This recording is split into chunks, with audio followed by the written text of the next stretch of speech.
പലർക്കും പറ്റുന്ന ഒരു മിസ്റ്റേക്ക് ആണ് വിത്ത് നട്ട് കഴിഞ്ഞാൽ അത് മുളയ്ക്കാതെ വരിക അല്ലെങ്കിൽ ചീഞ്ഞു പോകാം. അപ്പൊ നമ്മൾ വിത്ത് നടുമ്പോൾ എന്തൊക്കെ കാര്യങ്ങൾ ശ്രദ്ധിക്കാം എന്നുള്ള കാര്യങ്ങളെ കുറിച്ചുള്ള ഒരു വീഡിയോ ആണിത്. വിത്ത് മുളപ്പിക്കുമ്പോൾ നമുക്ക് പറ്റുന്ന 7 മിസ്റ്റേക്കുകളാണ് ഈ വീഡിയോയിൽ പറയുന്നത്. അപ്പൊ നിങ്ങൾ ആ വീഡിയോ ആദ്യം മുതൽ അവസാനം വരെ കാണാൻ ശ്രമിക്കുക.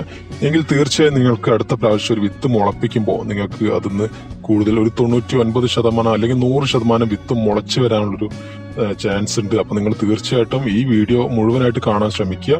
പല നഴ്സറിക്കാരും ചെയ്യുന്ന ടെക്നിക്ക് കൂടിയാണ് ഇതിൽ പറയുന്ന 7 കാര്യങ്ങളും.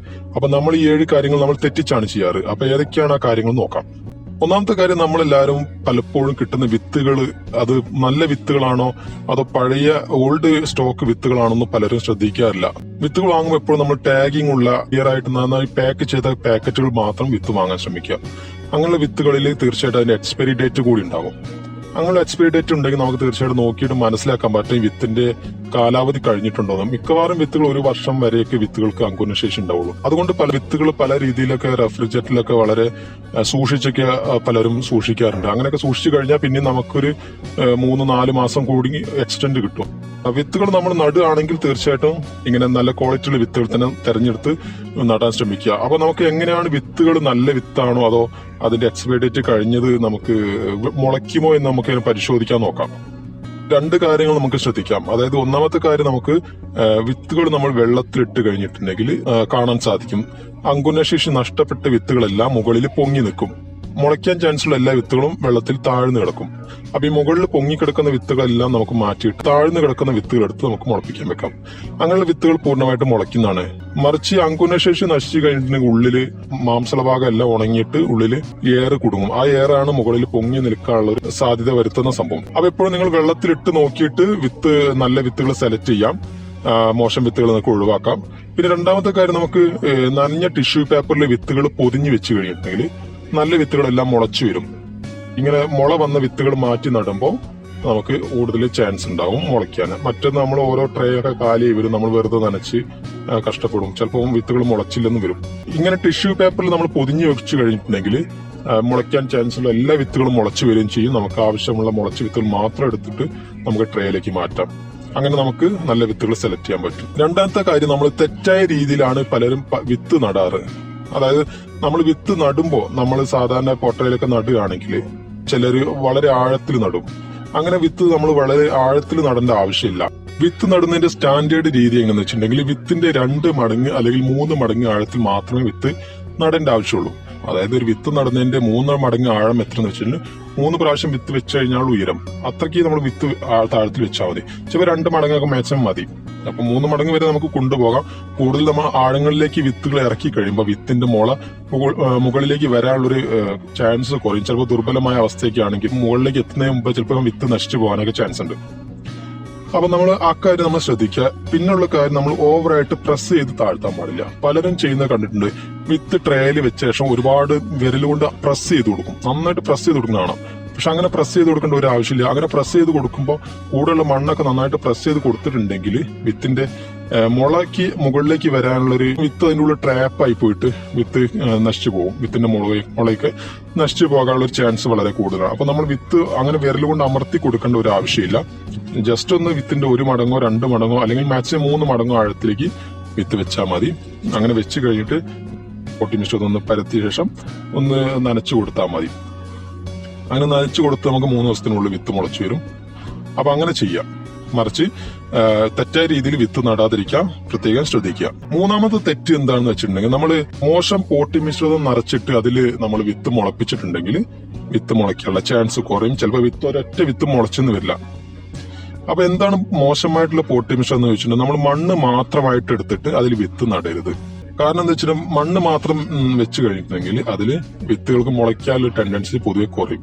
അപ്പൊ നമ്മൾ എന്തൊക്കെയാ അതിൽ മിക്സ് ചെയ്യാൻ നോക്കാം. നമുക്ക് ഒരു 70% ചകിരിച്ചോറും 30% കമ്പോസ്റ്റും മിക്സ് ചെയ്ത ശേഷം നമുക്ക് അതിൽ വിത്ത് നടാം. മണ്ണ് പൊതുവെ വിത്ത് മുളപ്പിക്കാൻ ആരും പ്രൊമോട്ട് ചെയ്യാറില്ല. കാരണം എന്താ വെച്ചിട്ടുണ്ടെങ്കിൽ മണ്ണിൽ ഒരുപാട് ഫംഗസിന്റെയും അതുപോലെ ബാക്ടീരിയകളുടെ ഒക്കെ ഒരു സാന്നിധ്യം എപ്പോഴും ഉണ്ടാവും. അപ്പൊ വിത്ത് മുളച്ചു വരുന്ന അവസ്ഥയിൽ ഇവറ്റകളുടെ ഈ ആക്രമണം വിത്തിന്റെ ചെറിയ തൈകൾക്ക് സീഡ്ലിങ്സിൽ താങ്ങാൻ പറ്റുന്നില്ല. അപ്പം മാക്സിമം നമ്മൾ മണ്ണ് ഒഴിവാക്കുന്നതാണ് നല്ലത്. അല്ലെങ്കിൽ മണ്ണ് മിക്സ് ചെയ്യുന്നുണ്ടെങ്കിൽ അതിൽ അല്പം ചകിരിച്ചോറും കമ്പോസ്റ്റും കൂടി മിക്സ് ചെയ്ത് കൊടുക്കുക. എങ്കിലും ആരോഗ്യത്തോടെ ഒന്ന് പൊങ്ങി വരാൻ ചാൻസ് ഉണ്ട്. പക്ഷെ നമ്മൾ മണ്ണ് മാത്രം കൊടുത്തിട്ടുണ്ടെങ്കിൽ ചെടിക്ക് അതിന് അതിജീവിക്കാൻ കുറച്ച് പ്രയാസമായിരിക്കും. പിന്നെ നല്ല മണ്ണൊക്കെയാണെങ്കിൽ അതിൽ അതിജീവിച്ചു വരും. പക്ഷെ നമുക്ക് അറിയില്ലല്ലോ ഏത് സ്ഥലത്തെ മണ്ണാണ് നല്ലത്, ഏത് സ്ഥലത്തെ മണ്ണിലാണ് പാത്തജൻസ് ഇല്ലാത്തതെന്ന് നമുക്കറിയാൻ പറ്റില്ല. അതുകൊണ്ട് നിങ്ങൾ എപ്പോഴും ചകിരിച്ചോറും കമ്പോസ്റ്റും ഉപയോഗിച്ചിട്ട് അതിൽ വിത്ത് മുളപ്പിക്കാൻ ശ്രമിക്കുക. നമ്മൾ ട്രേലൊക്കെ വിത്ത് മുളപ്പിച്ചെടുക്കുകയാണെങ്കിൽ ഇതുപോലെ ട്രേയിൽ ഈ സംഭവങ്ങൾ മിക്സ് ചെയ്ത ശേഷം അതിൽ വിത്ത് മുളപ്പിക്കാൻ ഇടുക. അപ്പൊ തീർച്ചയായിട്ടും നിങ്ങൾക്ക് 100% വിത്ത് മുളച്ചു വരുന്നതാണ്. അപ്പൊ വിത്ത് മുളച്ചു വരുമ്പോൾ തന്നെ വിത്തിന് വേണ്ട പോഷകങ്ങളും ഇതിൽ തന്നെ കിട്ടും. പക്ഷെ മണ്ണ് മാത്രം നടുമ്പോൾ ആ മണ്ണിൽ പോഷകങ്ങൾ ഇല്ലെങ്കിൽ ചെടി ഡള്ളായി പോവുകയും പിന്നീട് ആരോഗ്യമില്ലാത്ത തൈയായിരിക്കും നമുക്ക് കിട്ടുക. അപ്പൊ ആ ഒരു കാര്യം നിങ്ങൾ എപ്പോഴും ശ്രദ്ധിക്കേണ്ടതുണ്ട്. പിന്നെ വേണമെങ്കിൽ നമുക്ക് ഒരു കുറച്ച് അല്പം പെർലൈറ്റ് കൂടി ചേർത്ത് കൊടുത്തിട്ട് പോട്ടി മിശ്രം തയ്യാറാക്കാം. പെർലൈറ്റ് കൂടി ചേർത്ത് കൊടുക്കുമ്പോൾ നന്നായിട്ട് നീർവാർച്ചയും ജലത്തിന്റെ ലഭ്യതയൊക്കെ ഒന്ന് ഉറപ്പുവരുത്താൻ നമുക്ക് സാധിക്കും. 4-മത്തെ കാര്യം എന്താ വെച്ചിട്ടുണ്ട്, ടെമ്പറേച്ചറിന്റെ പ്രശ്നം വരും. പലപ്പോഴും നമ്മൾ ചൂട് കാലങ്ങളിലൊക്കെ ഒരുപാട് വിത്ത് മുളപ്പിക്കാൻ വെച്ചിട്ടുണ്ട്. പലർക്കും പറ്റുന്ന ഒരു അബദ്ധമാണ് ചൂട് കാലങ്ങളിലൊക്കെ വിത്ത് മുളപ്പിച്ച ചില സന്ദർഭങ്ങൾ ഓവർ ടെമ്പറേച്ചർ കാരണം വിത്ത് മുളയ്ക്കാതെ വരും. അപ്പൊ നമ്മൾ വേനൽക്കാലങ്ങളിൽ വിത്ത് മുളപ്പിക്കാൻ വെക്കുമ്പോൾ നമ്മൾ പ്രത്യേകം ടെമ്പറേച്ചറിന്റെ കാര്യമൊക്കെ ഒന്ന് ശ്രദ്ധിക്കുന്നത് നന്നായിരിക്കും. പ്രത്യേകിച്ച് പാലക്കാട് ഏരിയയൊക്കെ ആണെങ്കിൽ വിത്ത് മുളപ്പിക്കുമ്പോൾ ടെമ്പറേച്ചറിന്റെ കാര്യം ഒന്ന് ശ്രദ്ധിക്കുന്നത് നന്നായിരിക്കും. 5-മത്തെ കാര്യം എന്താ വെച്ചിട്ടുണ്ടെങ്കിൽ ശരിയായ രീതിയിൽ ജലസേചനം ഉറപ്പുവരുത്തിയില്ലെങ്കിൽ വിത്ത് മുളച്ചു വരുന്ന എല്ലാം നശിച്ചു പോകാനും ചിലപ്പോൾ വിത്തേ മുളയ്ക്കാതിരിക്കാനും ചാൻസ് ഉണ്ട്. എന്താണ് ശരിയായ രീതിയിലുള്ള വാട്ടറിംഗ് എന്ന് പറഞ്ഞിട്ടുണ്ടെങ്കിൽ നമ്മൾ വിത്ത് മുളപ്പിക്കാൻ വെച്ച് കഴിഞ്ഞ ശേഷം പിന്നെ നമ്മൾ ഓവറായിട്ട് വെള്ളം ഒഴിച്ചു കൊടുക്കേണ്ട ഒരു ആവശ്യം അതിന് വരുന്നില്ല. വിത്ത് മുളച്ചു വന്നിട്ടുണ്ടെങ്കിൽ അതിനാവശ്യമുള്ള പോഷകങ്ങളെല്ലാം വിത്തിനകത്തുണ്ട്. പിന്നെ അല്പം വെള്ളം മാത്രം കിട്ടിയാൽ മതി. ആ അല്പം വെള്ളം എന്ന് പറഞ്ഞിട്ടുണ്ടെങ്കിൽ നമ്മുടെ ആ പോട്ടി മിശ്രത്തിലുള്ള ഒരു ചെറിയൊരു ഈർപ്പം മാത്രം മതി അതിന്. അപ്പൊ അത് വരണ്ടു പോകാതിരിക്കാൻ മാത്രം നമ്മൾ ശ്രദ്ധിച്ചാൽ മതി. അതിന് നമ്മൾ എന്ത് ചെയ്യണമെന്ന് വെച്ചാൽ ഒരു സ്പ്രേയർ ഉപയോഗിച്ചിട്ട് അല്പമായിട്ട് സ്പ്രേ ചെയ്ത് കൊടുക്കാം വെള്ളം. അങ്ങനെ സ്പ്രേ ചെയ്ത് കൊടുത്താൽ മാത്രം മതി. മറിച്ച് നമ്മൾ ഓവറായിട്ട് വെള്ളം തളിച്ചു കൊടുക്കുക അങ്ങനെയൊക്കെ ചെയ്തിട്ടുണ്ടെങ്കിൽ സീഡ്ലിംഗ് ഒടിഞ്ഞു പോകാനും കൂടാതെ ഓവർ വെള്ളം കെട്ടിയെടുക്കുക അല്ലെങ്കിൽ ഓവർ വെള്ളം അതിൽ കിടന്നിട്ടുണ്ടെങ്കിൽ ഒരു പക്ഷേ അത് ചീഞ്ഞു പോകാനൊക്കെ ചാൻസ് ഉണ്ട്. അപ്പൊ നമ്മൾ ആ ഒരു കാര്യം നമ്മൾ എപ്പോഴും ശ്രദ്ധിക്കേണ്ട കാര്യമാണ്. പലർക്കും പറ്റുന്നൊരു തെറ്റാണ് ഇംപ്രോപ്പറായിട്ട് വെള്ളം കൊടുക്കുക. പ്രോപ്പറായിട്ട് വെള്ളം കൊടുത്തു കഴിഞ്ഞിട്ടുണ്ടെങ്കിൽ തീർച്ചയായിട്ടും ചെടി വിജയിക്കും. നിങ്ങൾ ഏത് രീതിയിലാണ് വെള്ളം കൊടുക്കുന്ന കാര്യം ഒന്ന് ശ്രദ്ധിച്ചു നോക്കുക. ശരിയായ രീതിയിലല്ല ജലസേചനെങ്കിൽ വിത്തുകൾ നമുക്ക് പല വിത്തുകളും മുളച്ചു കഴിഞ്ഞ ശേഷം നശിച്ചു പോകാൻ ഒരു ചാൻസ് ഉണ്ട്. 6-മത്തെ കാര്യമാണ് നമ്മൾ നട്ട പോട്ടയിൽ തന്നെ വീണ്ടും നടുന്നൊരു പരിപാടി എല്ലാവർക്കും ഉണ്ട്. അപ്പോൾ അങ്ങനെ ചെയ്യുമ്പോൾ നമ്മളൊരു കാര്യം പ്രത്യേകിച്ച് ശ്രദ്ധിക്കണം. നട്ട് പോട്ടയിൽ തന്നെ നമ്മൾ നടുമ്പോൾ എപ്പോഴും അണുവിമുക്തമാക്കിയ ശേഷം മാത്രമേ പോട്ടയിൽ വീണ്ടും നടാൻ പാടുള്ളൂ. അത് പറയാനുള്ള കാരണം എന്താ വെച്ചാൽ പലപ്പോഴും നമ്മൾ പോട്ടയിൽ ഒരു പ്രാവശ്യം നട്ട് കഴിഞ്ഞെങ്കിൽ പലപ്പോഴും അതിൽ ഫംഗസിന്റെ മോൾഡൊക്കെ വന്നിരിക്കാനുള്ള ചാൻസ് ഉണ്ട്. അങ്ങനെ മോൾഡ് വന്നിട്ടുണ്ട് വീണ്ടും നമ്മൾ അതിൽ വീണ്ടും പോട്ടി മിശ്രം നിറച്ചിട്ട് വീണ്ടും തൈകൾ നടാൻ വേണ്ടി വിത്തുകൾ ഇട്ട് കഴിഞ്ഞെങ്കിൽ അതിലൊരു പക്ഷേ ഈ ഫംഗസിന്റെ സ്പോർട്സ് ഉള്ളതുകൊണ്ട് വീണ്ടും ഈ വിത്ത് തൈകളെ ആക്രമിച്ചിട്ട് വിത്ത് തൈകളെ നശിപ്പിക്കാനൊക്കെ ഒരു ചാൻസ് ഉണ്ട്. അത് നമ്മൾ എപ്പോഴും ശ്രദ്ധിക്കേണ്ട ഒരു കാര്യം. ഈ ഫംഗസ് ഭയങ്കരമായിട്ട് ഈ ചെറിയ ചെറിയ തൈകളെ ഭയങ്കരമായിട്ട് അറ്റാക്ക് ചെയ്യും. അപ്പൊ നമ്മൾ അത് പ്രത്യേകിച്ച് ശ്രദ്ധിക്കണം. അപ്പൊ അങ്ങനെ വരുമ്പോൾ നമ്മുടെ സീഡ്ലിംഗ് എല്ലാം പെട്ടെന്ന് ചീഞ്ഞു പോകാൻ ചാൻസ്. ഡാബിംഗ് ഓഫ് എന്നാണ് ഈ പരിപാടിയെ പറയാം. ഫംഗസ് വന്നിട്ട് ഇങ്ങനെ ഒരു അറ്റാക്ക് വരുന്നത് നിങ്ങൾ എപ്പോഴും ശ്രദ്ധിക്കണം. എങ്ങനെയാണ് നമുക്കിത് ക്ലീൻ ചെയ്യാൻ നോക്കാം. നമുക്ക് നമ്മുടെ കയ്യിൽ ഹൈഡ്രജൻ പെറോക്സൈഡ് ഉണ്ടെങ്കിൽ അത് ഉപയോഗിച്ച് നമുക്ക് ക്ലീൻ ചെയ്ത് കൊടുക്കാം. ഇല്ലെങ്കിൽ നമുക്ക് ജസ്റ്റ് സോപ്പ് വാട്ടർ ഉണ്ടെങ്കിൽ സോപ്പ് വാട്ടർ ഉപയോഗിച്ച് നന്നായിട്ട് ക്ലീൻ ചെയ്തിട്ട് വെയിലത്ത് വെക്കുക. എന്നിട്ട് നമുക്ക് നടാം. അപ്പൊ നമുക്ക് ഈ ഫംഗസ് എല്ലാം പോയി കിട്ടും.